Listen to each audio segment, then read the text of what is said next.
नमस्कार। हिमाचल कला भाषा एवं संस्कृति अकादमी के माध्यम से मैं राधिका गुलेरी भारद्वाज खाड़ी देश कुवैत से आप सब साहित्य प्रेमियों के समक्ष हूँ और इसके लिए मैं अकादमी का हृदय से हार्दिक आभार व्यक्त करती हूँ। देखिए, वर्तमान समय में संपूर्ण विश्व पर संकट के बादल मंडरा रहे हैं। आज इतने माह उपरांत भी महामारी है कि इसका प्रकोप थमने का नाम ही नहीं ले रहा। ऐसा लगता है मानो सारा विश्व ही थम सा गया है। तो ऐसे में ये कहना गलत ना होगा कि ऐसा चढ़ा ये साल इंसान घबरा रहे हैं। लगते थे जो गले आज मिलने से कतरा रहे हैं। लगते थे जो गले आज मिलने से कतरा रहे हैं। परंतु यह कथन भी सत्य है कि आवश्यकता आविष्कार की जननी होती है। जहां आज ये महामारी हमारे समक्ष एक प्रश्न चिन्ह के रूप में खड़ी हुई है, वहीं हम इंसानी नस्ल इस महामारी से पूरी एकजुटता के साथ इसका मुकाबला कर रहे हैं और इसका मुकाबला करना और हमारी दिनचर्या को वापस रेल की पटरी पर लाना हमारी आवश्यकता भी है। तो इसी आवश्यकता के चलते आप देखिए, हम नए अंतर्जाल पर प्रयास करने शुरू हो गए। जैसे बच्चों के ऑनलाइन क्लासेस हैं या फिर वर्क फ्रॉम होम, ये ट्रेंड शुरू हुआ। तो पहले शायद हम में से किसी ने ये सोचा ही नहीं होगा कि कुछ ऐसा भी हम करेंगे, परंतु इस महामारी के चलते हुए हमने ये सब कुछ किया क्योंकि जीवन गति को चलायमान तो रखना ही है। और इस कठिन दौर में साहित्यिक गतिविधियां होती रहें, हमारे साहित्यिक संवाद होते रहें, तो उससे मनुष्य में एक नव ऊर्जा का संचार होता है, इच्छा शक्ति सुदृढ़ होती है एवं विचारों के आदान प्रदान से कठिन परिस्थिति का सामना करने का एक हौसला भी मिलता है। तो ऐसे में साहित्य की अविरल धारा यूं ही बहती रहे, उसके लिए अकादमी ने जो ये नया प्रयास अंतर्जाल पर किया है वह निश्चय ही बहुत सराहनीय है और इसके लिए मैं अकादमी को ढेरों शुभकामनाएं एवं बधाई देती हूँ। मैं वार्ता को आगे बढ़ाऊं इससे पहले अपना व्यक्तिगत परिचय देना चाहूंगी। मेरी जन्मभूमि धर्मशाला, जिला कांगड़ा, हिमाचल प्रदेश है और कर्म भूमि खाड़ी देश कुवैत है। मैं स्वयं को अत्यंत सौभाग्यशाली समझती हूँ कि मैं हिमाचल प्रदेश के स्थापित साहित्यकार, लेखक एवं कवि स्वर्गीय डॉक्टर पीयूष गुलेरी जी की पुत्री हूँ और साथ ही पूर्व विधायक जिला ऊना श्री ओपी रतन जी की पुत्रवधू भी हूँ। मैंने स्नातकोत्तर तक की शिक्षा हिमाचल प्रदेश विश्वविद्यालय से और अपनी डॉक्टरेट की डिग्री माइक्रोबायोलॉजी यानी सूक्ष्म जीव विज्ञान विषय में पंजाब विश्वविद्यालय लुधियाना से प्राप्त की।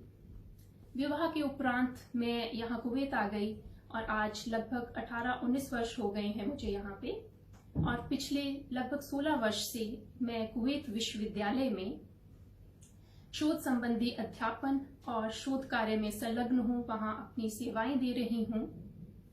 मेरा अधिकतर समय तो विज्ञान को ही समर्पित है, उसी में जाता है, परंतु साहित्य मेरा विषय चाहे ही ना हो पर मेरे खून में है, मेरे रक्त में है, मेरे डीएनए में है। तो उसके ही चलते जब भी व्यक्तिगत समय होता है उसमें मैं कुछ सृजन करती रहती हूँ। यहाँ पर मैं कुवैत राइटर्स फोरम के साथ जुड़ी हुई हूँ।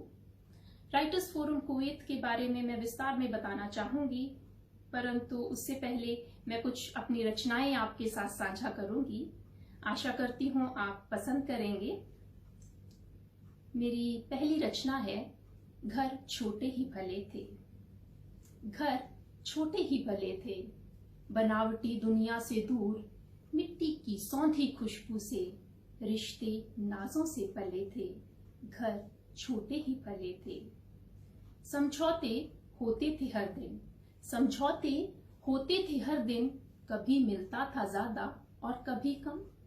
समझौते होते थे हर दिन, कभी मिलता था ज्यादा और कभी कम। थोड़े तंग भी थे दरवाजे, थोड़े तंग भी थे दरवाजे, पर दिल सबके बड़े थे। घर छोटे ही भले थे, घर छोटे ही भले थे। बिन न्योते दोस्तों का आना, बिन न्योते दोस्तों का आना, रिश्तेदारों का बेझिझक हक जमाना। खोल बाहें सदाएं देती थी सादगी, खोल बाहें सदाएं देती थी सादगी। आने जाने के कुछ यूं सिलसिले थे, आने जाने के कुछ यूं सिलसिले थे। घर छोटे ही भले थे, घर छोटे ही भले थे। हर दिल में था उल्लास, हर दिल में था उल्लास, एक दूजे से बंधी थी आस। हर दिल में था उल्लास, एक दूजे से बंधी थी आस। अथाह प्रेम के बिछौने पे, अथाह प्रेम के बिछौने पे, तंग लम्हे कुछ यूं पले थे। घर छोटे ही भले थे, घर छोटे ही भले थे। और आज आप वर्तमान स्थिति देखिए कि भव्य महलों की ऊंची दीवारों में अब, भव्य महलों की ऊंची दीवारों में अब घुटती हैं भावनाएं। मोहब्बत पर कहर बरसता है, बुढ़ापा अपनों के इंतजार में प्यार को तरसता है। बुढ़ापा अपनों के इंतजार में प्यार को तरसता है। एक वक्त ये है, एक वक्त ये है, एक वे मरहले थे। एक वक्त ये है, एक वे मरहले थे। घर छोटे ही भले थे, घर छोटे ही भले थे। मेरी दूसरी रचना है मजहबी युद्ध। देखिए, भगवान ने हमें इंसान की तरह बनाया और आगे हम इंसानी नस्ल ने धर्म बना दिए, और इन धर्म के चलते इसकी आड़ में या इसको जब ढाल बनाकर आदमी एक दूसरे से लड़ने शुरू करता है, मारने काटने शुरू करता है, आतंक फैलाता है, तो वह स्थिति बहुत ही कष्टदायक हो जाती है। अपनी उन्हीं भावनाओं को मैं अपनी इस रचना में व्यक्त कर रही हूँ। मजहबी युद्ध। रक्त रंजित ये धरा, रक्त रंजित ये धरा और बहती अश्रुधार। रक्त रंजित ये धरा और बहती अश्रुधार, फैली भुजाएं आतंकी करती नरसंहार। फैली भुजाएं आतंकी करती नरसंहार। कितना विषैला, कितना विषैला, कितना अशुद्ध, कितना विषैला, कितना अशुद्ध यह मजहबी युद्ध, यह मजहबी युद्ध। नौजवान हुए पथभ्रष्ट, नौजवान हुए पथभ्रष्ट करते अनिष्ट।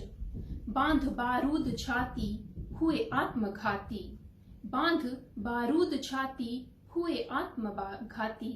क्यों अमन के विरुद्ध, क्यों अमन के विरुद्ध यह मजहबी युद्ध, यह मजहबी युद्ध। धर्म के ठेकेदार कर रहे व्यापार, धर्म के ठेकेदार कर रहे व्यापार। बनके बिचौली खेले खूनी होली, बनके बिचौली खेले खूनी होली। समझें अनिरुद्ध यह मजहबी युद्ध, यह मजहबी युद्ध। ना देश ना समाज, ना देश ना समाज, ना माँ की चित्कार। न धर्म ना ईमान, चंद नोटों का गुलाम। प्रभु रुष्ट अल्लाह भी क्रुद्ध, प्रभु रुष्ट अल्लाह भी क्रुद्ध। यह मजहबी युद्ध, यह मजहबी युद्ध। और अंत में है कि न भगवान ना हरा, न भगवान ना हरा, ना श्वेत दिखता खरा। न भगवान ना हरा, न श्वेत दिखता खरा। रंग यह विनाश का सिर्फ सुर्ख लाल सा, रंग यह विनाश का सिर्फ सुर्ख लाल सा। जन निराश, जन निराश, शांत जैसे बुद्ध, शांत जैसे बुद्ध। यह मजहबी युद्ध, यह मजहबी युद्ध। रक्त रंजित ये धरा और बहती अश्रुधार। फैली भुजाएं आतंकी करती नरसंहार। कितना विषैला, कितना विषैला, कितना अशुद्ध यह मजहबी युद्ध, यह मजहबी युद्ध। मेरी अगली रचना है सागर की बूंदें। जैसे सागर अथाह गहरा है और जितना वह गहरा होता है उतने ही रहस्य भी अपने में छुपाए हुए हैं। तो हमारे नयनों के सागर का भी कुछ ऐसा ही हाल है। वह भी कई गम, कई यादें अपने अंदर समाये रखते हैं। तो उसी पर मैं कुछ कह रही हूँ। मैं इसे तरन्नुम में सुनाना पसंद करूंगी। सागर की बूंदें नयनों में रहती हैं, सागर की बूंदें नयनों में रहती हैं, पलकों को मूंदे चुपके से कहती हैं, पलकों को मूंदे चुपके से कहती हैं। तारों की दुनिया है जिनका बसेरा, तारों की दुनिया है जिनका बसेरा, यादों में उनके क्यों निर्झर सी बहती हैं, यादों में उनके क्यों निर्झर सी बहती हैं, पलकों को मूंदे चुपके से कहती हैं। खारी है बूंदें खारा समंदर, खारी है बूंदें खारा समंदर, तूफान कई है जो थामे है अंदर, तूफान कई है जो थामे है अंदर। साहिल की ख्वाहिश बस एक मंजिल, साहिल की ख्वाहिश बस एक है मंजिल, उसकी तमन्ना में हर गम ये सहती हैं, उसकी तमन्ना में हर गम ये सहती हैं, पलकों को मूंदे चुपके से कहती हैं। धरणी के सागर को मिलता किनारा, धरणी के सागर को मिलता किनारा, नयनों के सागर से हर कोई हारा, नयनों के सागर से हर कोई हारा। बह जाएं या खुद को संभालें तुम्हीं में, बह जाएं या खुद को संभालें तुम्हीं में, उलझन में बूंदें हैं सागर से कहती हैं, उलझन में बूंदें हैं सागर से कहती हैं, सागर की बूंदें नयनों में रहती हैं, पलकों को मूंदे चुपके से कहती हैं, पलकों को मूंदे चुपके से कहती हैं। तो मैं अपनी बात आगे बढ़ाऊं। मैं कुवैत में साहित्यिक गतिविधियों के बारे में, राइटर्स फोरम कुवैत के बारे में जिक्र कर रही थी आपसे। देखिए, राइटर्स फोरम कुवैत यहाँ पर निवासित प्रवासी भारतीय लेखकों का एक फोरम है। मैं इस फोरम की सदस्य हूँ और वर्तमान में एग्जीक्यूटिव कमेटी की सदस्य भी हूँ। यह कुवैत में भारतीय दूतावास द्वारा रजिस्टर्ड एक ऐसा मंच है जहाँ पर भिन्न भिन्न प्रांतों, विभिन्न राजभाषाओं और विभिन्न धर्मों के लेखक, साहित्य प्रेमी अपने लेख, रचनाएं और साहित्य पर चर्चा करते हैं। इस फोरम की नींव नवंबर 3 सन 1995 में 11 लेखकों ने, जो यहाँ पर कार्यरत थे और विभिन्न प्रांतों से थे, उन्होंने इकट्ठा होकर रखी थी। और जैसे जैसे समय बीतता गया, इसके साथ और सदस्य जुड़ते गए और आज 25 वर्ष का लगभग सफर तय कर ये फोरम बहुत मजबूती से खड़ी हुई है। राइटर्स फोरम कुवैत एक केवल साहित्यिक फोरम ही नहीं, अपितु अनेकता में एकता कहे जाने वाले भारत की हम कह सकते हैं एक सजीव मूर्ति है। मुझे ऐसा लगता है कि एक ऐसा गुलदस्ता है जहां भारत के विभिन्न प्रांतों, विभिन्न धर्मों और भिन्न भिन्न राजभाषाओं के पुष्प एक साथ खिलते हैं। देखिए आप, हिंदी, उर्दू, अंग्रेजी, संस्कृत, मराठी, गुजराती, उड़िया, बंगाली, कन्नड़, मलयालम, पंजाबी, डोगरी और तेलुगु इत्यादि अनेक भाषाओं के लेखक एक मंच पर एकत्र हो अपनी रचनाएं साझा करते हैं। तो ये केवल एक साहित्यिक मंच ही नहीं है, अपितु कोई भी व्यक्ति यहाँ पर भारत दर्शन कर सकता है। विचारों के आदान प्रदान में सहजता रहे, सब समझ आ सके, इसके लिए राजभाषाओं में जो रचनाएं लिखित होती हैं या लेख होते हैं, उनको हम हिंदी या अंग्रेजी में अनुवाद करते हैं। प्रत्येक माह यहाँ मंथली मीटिंग्स होती हैं जिसमें सभी सदस्य एक दूसरे के साथ अपने नए सृजन, अपनी रचनाओं को साझा करते हैं और प्रत्येक 2 वर्ष में उसके उपरांत सर्वसहमति के साथ एक नई इलेक्टिव कमेटी का चयन किया जाता है और उस कमेटी का दायित्व होता है कि वो फोरम से संबंधित साहित्यिक गतिविधियों का और कार्यक्रमों का आयोजन करें। विदेशी भूमि पर देशभक्ति की मशाल सदैव प्रज्वलित रहे, इसके लिए हम प्रत्येक वर्ष यहाँ पर स्वतंत्रता दिवस, गणतंत्र दिवस और गांधी जयंती के उपलक्ष्य पर बहुभाषीय कवि सम्मेलन और मुशायरा का आयोजन करते हैं। यहाँ के जो लेखक हैं वे अपने राज्य में भी वहाँ की से संबंधित साहित्यिक गतिविधियों में भी बीच बीच में पार्टिसिपेट करते हैं, उनके साथ भी उन्होंने संबंध रखा है। तो हमारे यहाँ पे जो हमारे फोरम की अध्यक्ष हैं श्रीमती मेमुना अली चोगले जी, वो महाराष्ट्र से हैं। तो इसी वर्ष उन्हें महाराष्ट्र साहित्य उर्दू अकादमी द्वारा साहित्य अकादमी पुरस्कार से नवाजा गया और ये फोरम के लिए बहुत गौरव का विषय था।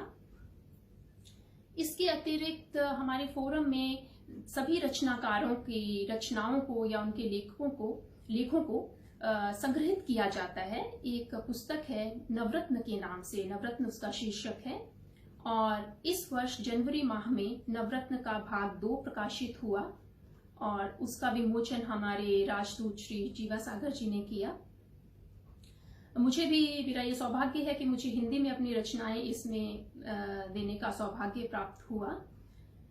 जब कुछ ऐसी स्थिति आती है तो मैं ये कहना चाहूंगी कि हृदय के किसी एक कोने में पीड़ा भी रहती है कि जब हम इसमें ये बहुभाषीय संग्रह में सभी राजभाषाओं को संग्रहित करते हैं तो वहाँ हिमाचली पहाड़ी भाषा को नहीं लिया जा सकता क्योंकि वे 8वीं अनुसूची में नहीं है, तो वो स्थान उसे नहीं मिल पाता।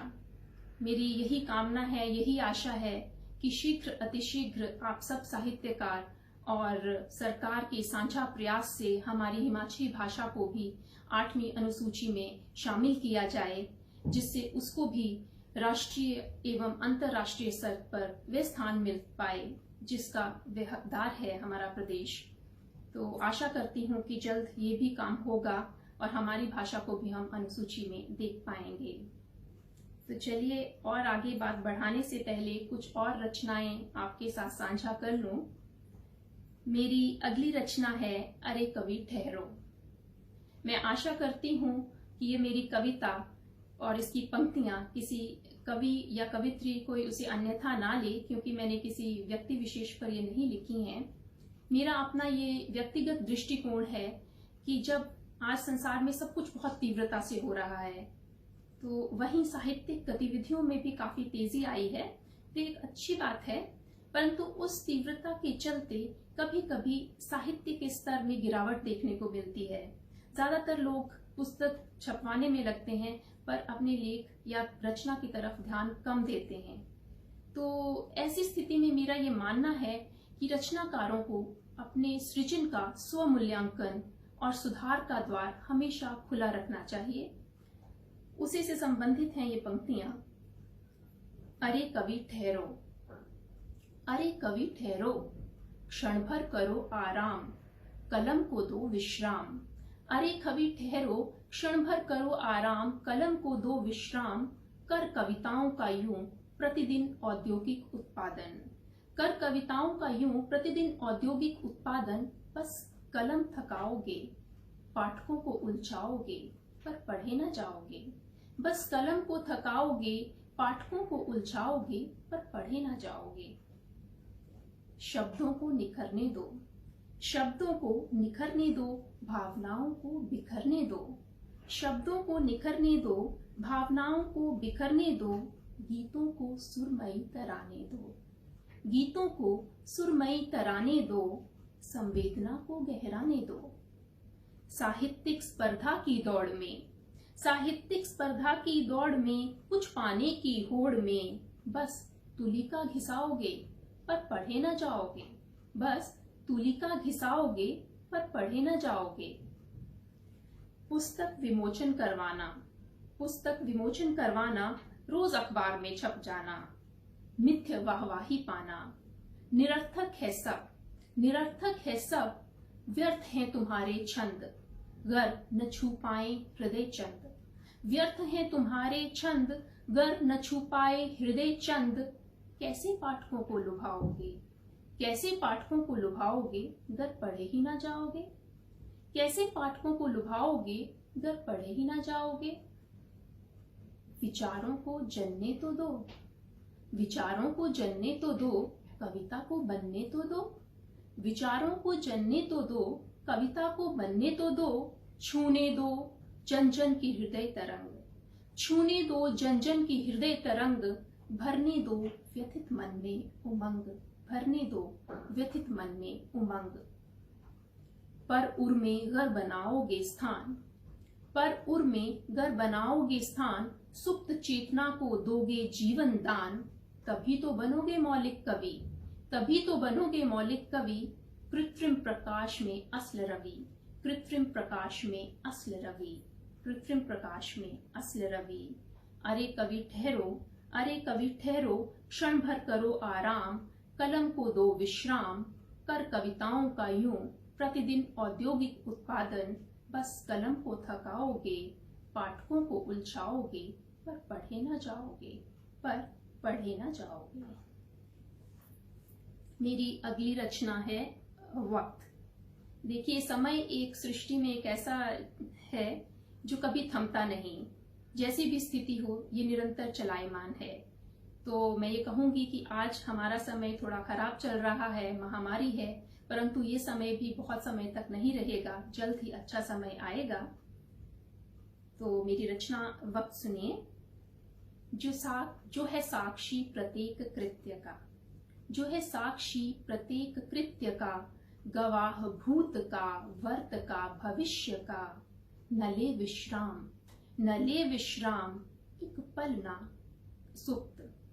न ले विश्राम, एक क्षण ना सुप्त। यह वक्त, यह वक्त, यह वक्त। आज तेरा है, कल होगा मेरा ये वक्त। आज तेरा है, कल होगा मेरा ये वक्त।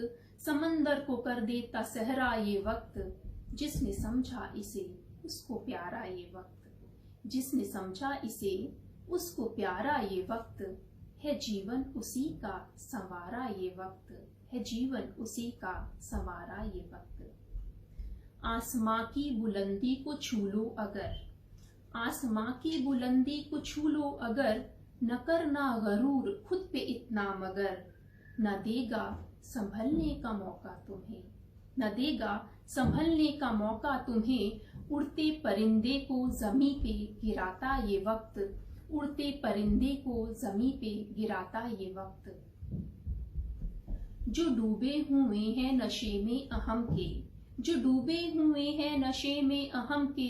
हैदर उनका भी खटखटाता ये वक्त। जो सुनकर भी कर दें अनसुना सा इसे, जो सुनकर भी कर दें अनसुना सा इसे। मैं क्या हूँ उन्हें तब बताता ये वक्त, मैं क्या हूँ उन्हें तब बताता ये वक्त। और आगे है कि मौसमों से है मिलता कुछ इसका मिजाज, मौसमों से है मिलता कुछ इसका मिजाज।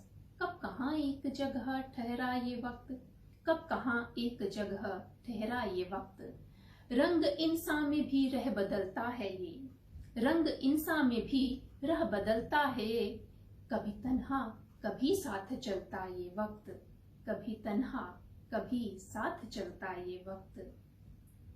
बालपन में है थोड़ा खुशहाल सा, बालपन में है कितना खुशहाल सा, लंबा होकर लगे फिर भी छोटा ये वक्त, लंबा होकर लगे फिर भी छोटा ये वक्त। यौवन में आ थोड़ा इठलाता है, यौवन में आ थोड़ा इठलाता है, चाह कर भी न तब मिल पाता ये वक्त, चाह कर भी न तब मिल पाता ये वक्त। और बुढ़ापे में आ जो एकाकी हुआ, बुढ़ापे में आ जो एकाकी हुआ, काटे भी ना तब कट पाता ये वक्त, काटे भी ना तब कट पाता ये वक्त। ना उम्मीदी के अंधेरों में जो छुप से गए, ना उम्मीदी के अंधेरों में जो छुप से गए, उनका भी एक रोज आता है वक्त, पल में हर गम को उनके धूमिल करे, पल में हर गम को उनके धूमिल करे। फकीर से शहंशाह बनाता ये वक्त, फकीर से शहंशाह बनाता ये वक्त। भूल करना समझना खुद को इससे बड़ा, भूल करना समझना खुद को इससे बड़ा, न गूंगा है और ना है बहरा ये वक्त, न गूंगा है और ना है बहरा ये वक्त। वक्त की मार दोस्तों बड़ी है बुरी, वक्त की मार दोस्तों बड़ी है बुरी, बिगड़े बहुत ही रुलाता ये वक्त, बिगड़े बहुत ही रुलाता ये वक्त। आखिरी छंद है कि जो दे वक्त तुमको अपना कद्र उसकी करो, जो दे वक्त तुमको अपना कद्र उसकी करो, रूह से उसकी हर बात सजदा करो, जो दे वक्त तुमको अपना कद्र उसकी करो, रूह से उसकी हर बात सजदा करो। जो बीता तो ना मुड़ के आता ये वक्त, जो बीता तो ना मुड़ के आता ये वक्त, मीठी यादें ही बन रह जाता ये वक्त, मीठी यादें ही बन रह जाता ये वक्त। अगली रचना है कौन सी स्वतंत्रता।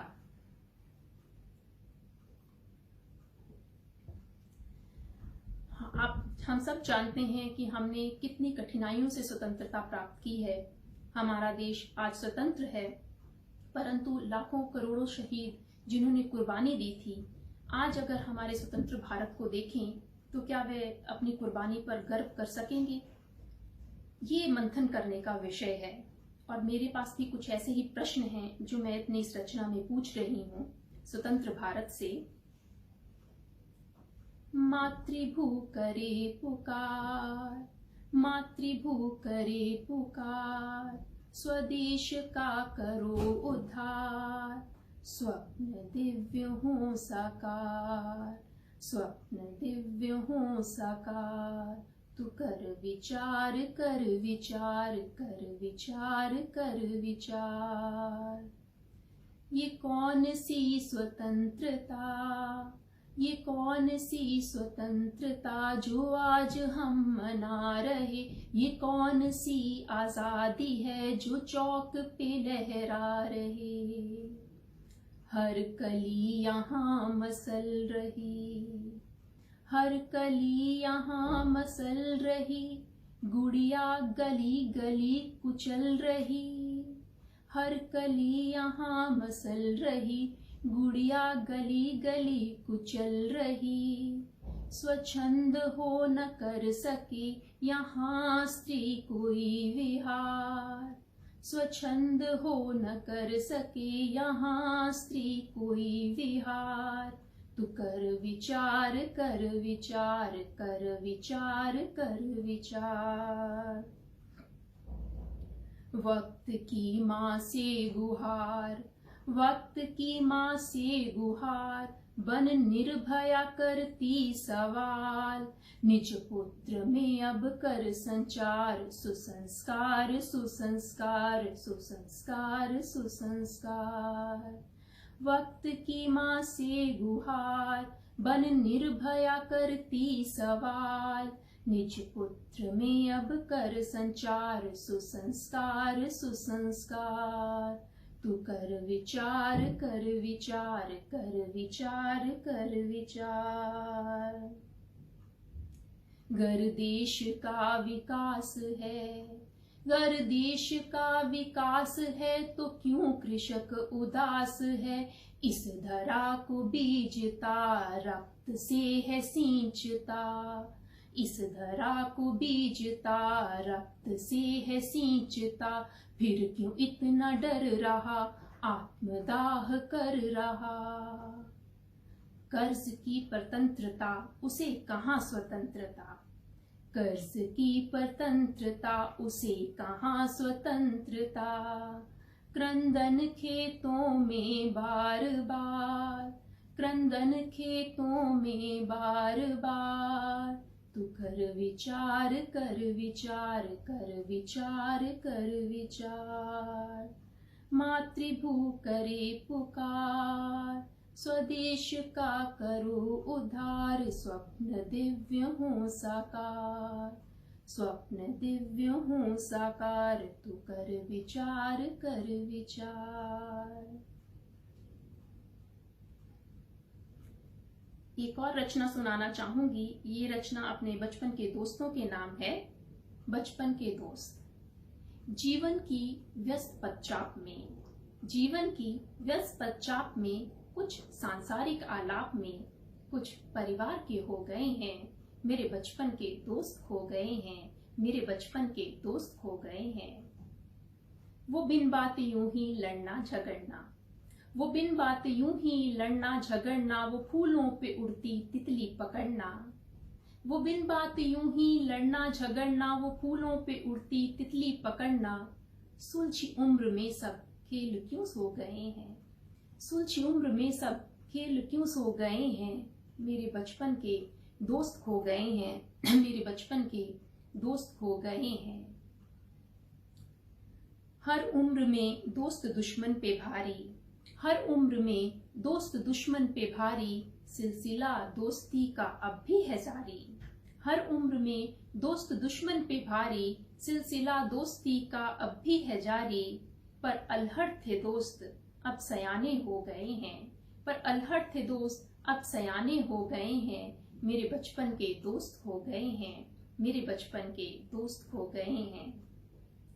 मैं यादों के मोती की माला पिरोती, यादों के मोती की माला पिरोती। मुलाकात बरसों बरस अब ना होती, मैं यादों के मोती की माला पिरोती। मुलाकात बरसों बरस अब ना होती। मसरूफ में और कुछ वे हो गए हैं, मसरूफ में और कुछ वे हो गए हैं। मेरे बचपन के दोस्त खो गए हैं, मेरे बचपन के दोस्त खो गए हैं।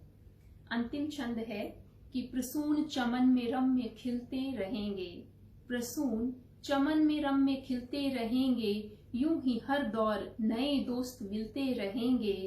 पर सखा बालपन हृदय स्थायी हो गए हैं, पर सखा बालपन हृदय स्थायी हो गए हैं। मेरे बचपन के दोस्त हो गए हैं, मेरे बचपन के दोस्त हो गए हैं। जीवन की व्यस्त पदचाप में कुछ सांसारिक आलाप में कुछ परिवार के हो गए हैं। मेरे बचपन के दोस्त हो गए हैं, मेरे बचपन के दोस्त हो गए हैं। जब बात साहित्य की हो रही हो तो भाषा और संस्कृति हमेशा उसके साथ जुड़ी होती है, उसे हम पृथक नहीं कर सकते। भाषाओं को अगर हम निरंतर प्रयोग में ना लाएं, ना बोली जाएं, तो बदलते समय के साथ साथ भाषाएं विलुप्त हो जाती हैं। ऐसे में मेरा मानना है कि हम सबका ये दायित्व है कि हम अपनी अगली पीढ़ी में अपनी भाषा व संस्कृति संबंधी सजगता या लगाव पैदा करें। उन्हें अपनी मातृभाषा या राजभाषा को बोलने में शर्म महसूस नहीं होनी चाहिए, अपितु गर्व महसूस होना चाहिए।